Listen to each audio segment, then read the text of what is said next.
आदरणीय अध्यापकगण एवं प्रिय साथियों, मैं और मेरी पूरी टीम आज अध्यापक दिवस के दिन पर आप सभी को बधाई देते हुए एक ड्रामा पेश करने जा रहे हैं, जिसका विषय है स्वच्छता और सेहत, जिसके अंतर्गत हम शौचालय का इस्तेमाल, सफाई, शुद्ध भोजन व हाथों की सफाई संबंधी जानकारी प्रदान करेंगे। हम ये उम्मीद करते हैं कि हमारी ये कोशिश लोगों के जीवन में सुधार लाएगी।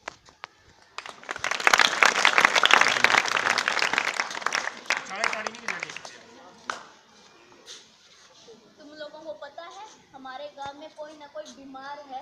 अरे किसी के कान पर राकेश की छोटी बहन संसार को ही छोड़कर चली गई। हाँ, मेरा भी छोटा भाई बीमार है, मैं तो उसके बिना मर ही जाऊंगी।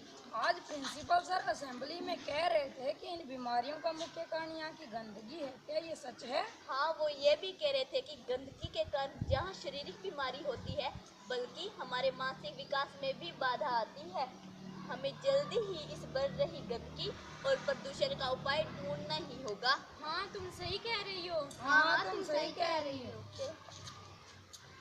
जिस तरह ये बच्चे इस बढ़ रही गंदगी और प्रदूषण के कारण परेशान हैं, उसी तरह ये प्रकृति भी इसके लिए चिंतित है। तो आइए देखते हैं। मैं हवा, मेरा वजूद तो जैसे खत्म ही होता दिखाई दे रहा है। मेरी जगह इस बढ़ रही गंदगी और प्रदूषण ने ले ली है। बस बहुत हुआ, मैं तो ये पृथ्वी छोड़कर ही चली जाऊंगी। मैं पेड़, मेरी हालत तो और भी खराब होती दिख रही है। प्रदूषित हवा और पानी के अलावा मुझे कुछ भी नहीं मिल रहा। मेरे हरे भरे पत्ते अब काले पड़ रहे हैं। मैं दिन प्रतिदिन सूखता जा रहा हूँ। मैं बादल, मगर आज भी धरती के प्राणियों में मेरे उमरने से नई उमंगें जागती हैं। मैं नदिया का पानी, पहले मैं निर्मल और स्वच्छ होता था, आज तो गंदगी ने मुझे अपने रंग में ही रंग लिया है। मैं धरती, आओ तुम्हें इस मुसीबत का हल बताती हूँ।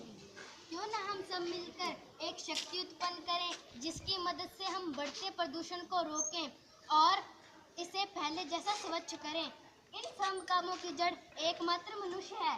उसे मनुष्य का रूप धारण कर इनके साथ रहना होगा और उसका नाम होगा जागृति। मैं जागृति, मैं प्रकृति में स्वच्छता फैलाने के लिए आई हूँ।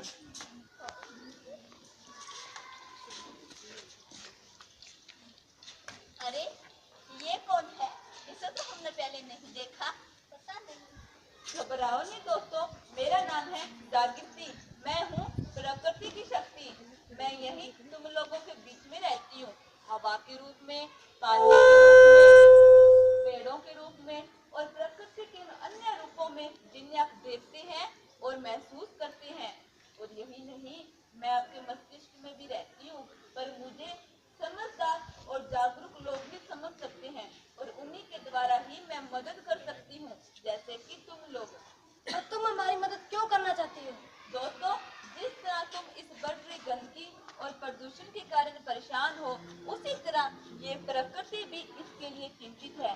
पता है आपको, अतीत में प्रकृति अत्यंत ही सुंदर हुआ करती थी, किंतु मानव ने इस प्रकृति का अस्तित्व भी संकट में डाल दिया है और मैं आपके जरिए इस प्रकृति की ही मदद करने जा रही हूँ। तुम्हें पता है, हमारे मोहल्ले में एक अजीब सी बीमारी फैली हुई है, जिसके चलते कई लोग बीमार हैं और कई लोग तो भगवान को भी प्यारे हो गए हैं। मेरा भी छोटा भाई बीमार है, अगर वो भी भगवान को प्यारा हो गया तो प्लीज तुम हमारी मदद करो। चलो ठीक है, पहले तुम्हारे घर चलते हैं।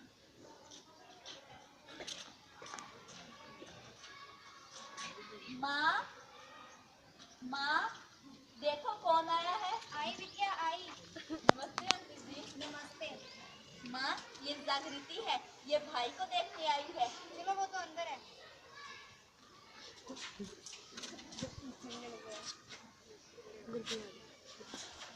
अरे इसे तो कोलरा हुआ है। कोलरा?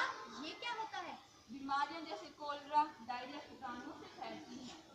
मैं आपको बताती हूँ। मल पर कीटाणु पनपते हैं और कीटाणु ही बीमारियों की मुख्य जड़ है और ये मुख्य इन माध्यमों से फैलती है। पहला है पीने के पानी से। अगर हम गंदा पानी पिएंगे तो ये कीटाणु हमारे शरीर में प्रवेश कर जाएंगे। दूसरा है हाथों की उंगलियों से। अगर हम अपने हाथों को अच्छी तरह से नहीं धोएंगे तो खाने के द्वारा या अन्य कार्यों के द्वारा ये कीटाणु हमारे शरीर में चले जाएंगे। और इसका तीसरा मुख्य कारण है मक्खियों से। हम अपने खाने को नहीं ढकेंगे या मल को इधर उधर निष्कासित करेंगे तो ये मल के कीटाणु मक्खियों द्वारा हमारे भोजन में और फिर हमारे शरीर में चले जाएंगे। इसके अलावा खेतों से, फलों और सब्जियों से और गंदे जमा पानी से भी मल के कीटाणु उत्पन्न होते हैं तथा फैलते हैं। छोटों की बीमारी का कारण यही है और धीरे धीरे ये बीमारी पूरे गांव में